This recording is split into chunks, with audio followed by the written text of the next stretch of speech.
In this video, we are going to calculate MLE of a rectangular distribution, that is uniform distribution. If you want to know more about MLE, you can check out the link in the description box. Let's say we have a rectangular distribution with the PDF as 1 upon beta minus alpha, where our x lies from alpha to beta, and we have a random sample x1, x2 till xn. So now we have to calculate the MLE of this to estimate the parameters, that is beta and alpha. So how do we do this?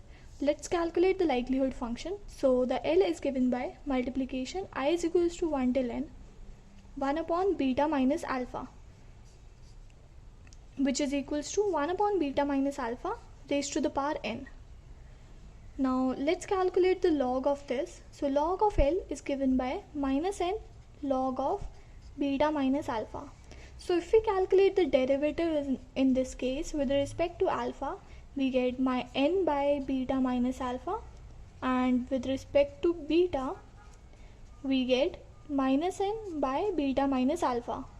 So if you see over here, if we calculate these two equations to 0, then we get that beta minus alpha is equals to infinity. So this does not give any solution to us. Since equating our derivative of likelihood function with respect to alpha and beta did not give any particular solution, so let's try another method. So in this case, let's plot our PDF on the graph. So if you see, this is our P of x, that is probability of x, and this is our x, and this is the origin. So we know that the probability of x is constant at 1 upon beta minus alpha, where our x lies from alpha and beta, right? So we get this, and then so this is the graph we get. We know that our x lies between this particular range, and we also know that our entire sample, that is x1, x2 till xn, also lies between these ranges.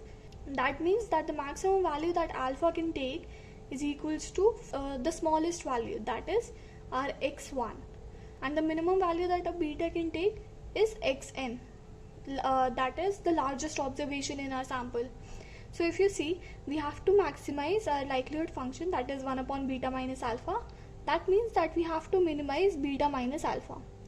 So our beta minus alpha is minimized when our beta is minimum and our alpha is maximum. And we already know that the maximum value that alpha can take is x1, that is the first order statistics, that is the smallest observation in our sample, and the minimum value that a beta can take is equal to xn, that is the largest value in our sample, that is the nth order statistics. So that means the estimate of alpha and beta are calculated as alpha hat is equals to the first order statistics x1, the smallest observation in the sample, and our beta hat is calculated as xn, that is the last order statistics, that is the nth order statistics, with and it is the largest observation in our sample. So to understand this more aptly, let's see one other trick. Now by looking at this particular range, we know that this range can be written as alpha is less than x1, x2 till xn, since every x lies between alpha and beta. So we get this particular equation. Now we also know that this can be written as alpha is less than x1, that is the first order statistics. By first order statistics, I mean that it is the smallest value in the sample, and then is less than x2, that is the second smallest value in the sample, and this is less than xn, that is the largest value in the sample, and it is less than beta, right? Since we have this particular equation, so we know that alpha is always less than x1, and we know that xn is always less than beta, that is beta is always greater than xn. So we know that to maximize our L, we have to minimize our beta minus alpha. So our beta minus alpha has to be minimized. So to get this particular value to be minimum, we need beta to be minimum and our alpha to be maximum, right? So in this case we know that the maximum value that alpha can take is x1, that is the first order statistics, that is the smallest value in the sample, and the minimum value that beta can take is xn, that is the nth order statistics, that is the largest value in our sample.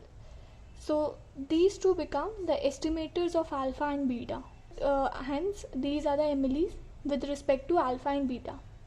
With this, we come to the end of our video. Thank you.